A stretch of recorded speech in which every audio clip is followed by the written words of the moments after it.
சர்வதேச அரங்கில் பல பில்லியன் டாலர்களை குவிக்கும் தொழிலாக இருந்து கொண்டிருப்பதுதான் சிலை கடத்தல்கள். அதாவது குறிப்பாக சொல்லப்போனால் இந்தியாவிலிருந்து சர்வதேச அளவில் மிகப்பெரிய அளவிலே சிலைகளை கடத்தி அதன் மூலமாக பல லட்சக்கணக்கான கோடி ரூபாய்களை பல தசாப்தங்களாக உலகம் முழுவதும் சம்பாதித்து வந்து கொண்டிருக்கிறது.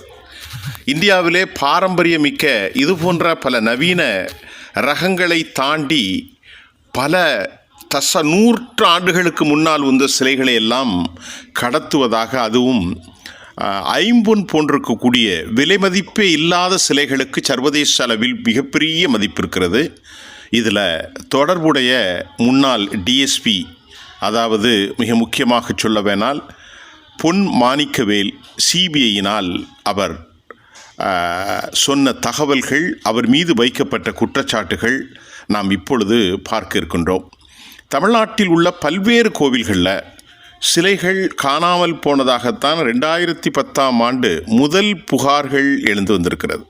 14 ஆண்டுகளாக இன்று வரை இந்த புகாரின் அடிப்படையில் சென்னை உயர்நீதிமன்றம் சிலை கடத்தல் தடுப்பு பிரிவு நியமனம் செய்து சம்பந்தப்பட்ட குற்றவாளிகளை கைது செய்து அந்த சிலைகளை உடனடியாக மீட்க வேண்டும் என்று ஏற்கனவே உத்தரவிட்டிருந்தது. அதன்படி சிலை கடத்தல் தடுப்பு பிரிவு உருவாக்கப்பட்டு அப்போது டிஎஸ்பியாக இருந்த காதர் பாஷா இந்த வழக்கை விசாரணை செய்து கடத்தல் மன்னன் என்று சொல்லக்கூடிய சுபாஷ் கபூர் என்பவரை இந்த வழக்கில் சேர்த்து விசாரணையானது நடந்து வந்தது. அது பெரும் பரபரப்பை ஏற்படுத்தியது.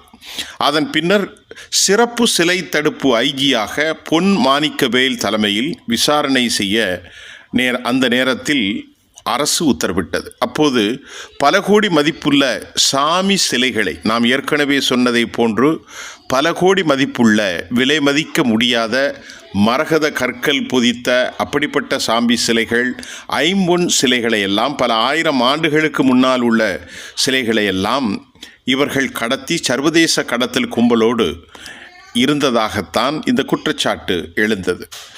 இதை கடத்தியதாக முன்னாள் திருவள்ளூர் மாவட்டத்தினுடைய டிஎஸ்பி காதர் பாஷா மீது புகார் எழுந்தது. இந்த சம்பவத்தில் காதர் பாஷா உடனடியாக சஸ்பெண்ட் செய்யப்பட்டார். அதன் பின்னர் முன்னாள் ஐஜி பொன் மாணிக்கவேல் மீது காதர் பாஷா பல்வேறு குற்றச்சாட்டுகளை முன்வைத்தார். குறிப்பாக குற்றவாளியை தப்பிக்க வைக்க தன் மீது பொய் வழக்கு பதிவு செய்யப்பட்டதாக காதர் பாஷா காவல்துறையின் முன்னாள் ஐஜி பொன் மாணிக்கவேல் மீது வழக்கு தொடர்ந்தார். ஒரு ஐஜி ஒரு டிஎஸ்பியின் மீது வழக்கு தொடர்வது, அவர் சஸ்பெண்ட் செய்யப்படுவது பல்வேறு பார்வைகளை இந்த வழக்கில் பொது ஊடகங்களில் ஏற்படுத்தியது. அதன் அடிப்படையில் சிபிஐ கடந்த மாதம் பொன் மாணிக்கவேலுக்கு சொந்தமான இடங்களில் சோதனை நடத்தியது. இதுவும் தமிழ்நாட்டில் பெரும் பரபரப்பை ஏற்படுத்தியது. இந்த சோதனைக்கு பின்னாலே கூட பொன் மாணிக்கவேல் முன்னாள் ஐஜி வெளியே வந்து அவர் கடுமையாக ஒரு உக்கிர வேகத்தில் அவருடைய பேட்டியும் நாம் பார்க்க முடிந்தது. அதன் அடிப்படையில் அவர் மீது பல முதல் தகவல் ஃபர்ஸ்ட் இன்ஃபர்மேஷன் ரிப்போர்ட்டை பதிவு செய்தது சென்ட்ரல் பியூரோ ஆஃப் இன்வெஸ்டிகேஷன், அதாவது சிபிஐ. இந்த நிலையில்தான் சிலை கடத்தல் வழக்கில் தன் மீது சிபிஐ பதிவு செய்யப்பட்ட வழக்கில் முன்ஜாமீன் கோரி ஐஜி பொன் மாணிக்கவேல் மனு தாக்கல் செய்தார். அதில் அவர் என்ன சொல்கிறார் அப்படின்னு பார்த்தா, நீதிமன்றம் சிலை கடத்தல் வழக்கை டிஐஜி தரத்திற்கு குறையாத அலுவலரை கொண்டு விசாரணை மேற்கொண்டு நீதிமன்றத்தில் அறிக்கை தாக்கல் செய்ய உத்தரவு பிறப்பித்தது. ஆனால் சிபிஐயின் காவல் கண்காணிப்பாளர் வழக்கு பதிவு செய்துள்ளார்.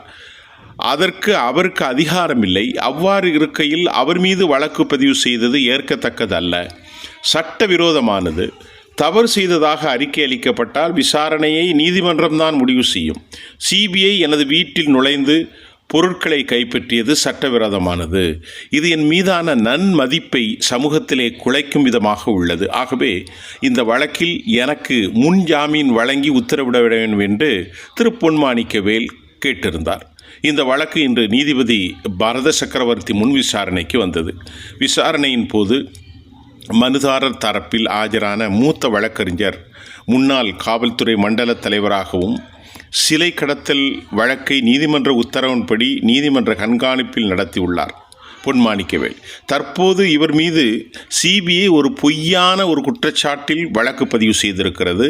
இந்த வழக்கில் மனுதாரருக்கு எந்தவித முகாந்தரமும் இல்லை என தனது மனுதாரருக்கு ஜாமீன் வழங்க வேண்டும் என்று பொன்மாணிக்கவேல் சார்பாக வாதிட்டார் வழக்கறிஞர். இதற்கிடையே டிஎஸ்பி காதர் பாட்ஷா தரப்பில் பொன்மாணிக்கவேலுக்கு முன்ஜாமீன் வழங்கக்கூடாது என்று தெரிவித்து இடையீட்டு மனு ஒன்று தாக்கல் செய்யப்பட்டது. முன்னாள் டிஎஸ்பி தரப்பில் ஆஜரான வழக்கறிஞர் ரமேஷ் வாதிடுகையில், பொன்மாணிக்கவேல் இந்த சிலை கடத்தல் தடுப்பு பிரிவில் விசாரணையை ஒருதலைபட்சமாக நடத்தியதாகவும் காதர் பாட்ஷா மீது வேண்டுமென்றே பொய்யான குற்றச்சாட்டில் ஃபர்ஸ்ட் இன்ஃபர்மேஷன் ரிப்போர்ட் பதிவு செய்து சிறையில் அடைத்ததாகவும் அதே நிலையில் உள்ள மற்ற காவலர்கள் மீது எந்த நடவடிக்கையும் எடுக்காமல் இருந்துள்ளார். மேலும் சுபாஷ் கபூர் ஆகியோரை பாதுகாக்கும் விதத்திலும் பொன்மாணிக்கவேல் செயல்பட்டுள்ளார். எனவே இவருக்கு முன்ஜாமீன் வழங்கக்கூடாது என்று காதர் பாட்ஷா தரப்பிலே வாதிடப்பட்டது. இந்த வழக்கு மிக மிக முக்கியத்துவம் வாய்ந்த வழக்கு. தமிழகத்தில் இருந்து சிலைகள் கடத்தப்பட்டு பல்வேறு தேசங்களுக்கு விற்பனை செய்யப்பட்டுள்ளது. இந்த வழக்கை நீதிமன்ற கண்காணிப்பில் டிஎஸ்பி காதர் பாட்ஷா விசாரித்து வந்த நிலையில் இந்த வழக்கை அப்போதைய காவல்துறை அதிகாரி பொன்மாணிக்கவேல் விசாரணைக்கு எடுத்து விசாரணை நடத்தி வந்தார். இந்த வழக்கு முறையாக விசாரிக்கப்படவில்லை. இந்த வழக்கில் உண்மை குற்றவாளிகளை காப்பாற்றும் வகையில் விசாரணை அதிகாரியாக இருந்த காதர் பாட்ஷா மீது பொய்யான குற்றச்சாட்டை வைத்து அவர் மீது வழக்கு பதிவு செய்து கைது செய்துள்ளார் பொன்மாணிக்கவேல். குறிப்பாக சிலை கடத்தல் மன்னனாக இருந்த சுபாஷ் கபூர் தற்போது தண்டனை பெற்று சிறையிலே அடைக்கப்பட்டுள்ளார். அவரை பாதுகாக்கும் வகையில் பொன்மாணிக்கவேல் செயல்பட்டுள்ளார்.